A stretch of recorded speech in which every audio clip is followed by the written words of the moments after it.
నా పుట్టినరోజున వారిని అనుమతించండి. చిత్తం ప్రభు.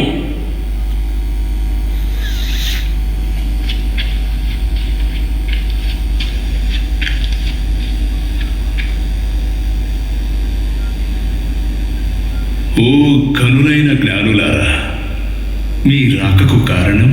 యూదుల రాజుగా పుట్టినవాడు ఇచ్చటనే ఉన్నాడా?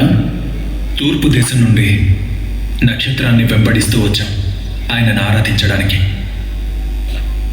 నక్షత్రాన్ని వెంబడించారా? అవును, మెస్సయ్య జననాన్ని సూచించే నక్షత్రం అది. ఆ నక్షత్రం మమ్మల్ని ఇక్కడికి నడిపించింది. మేము ఆ శిశువును చూడవచ్చా? శిశువా? పండితులారా,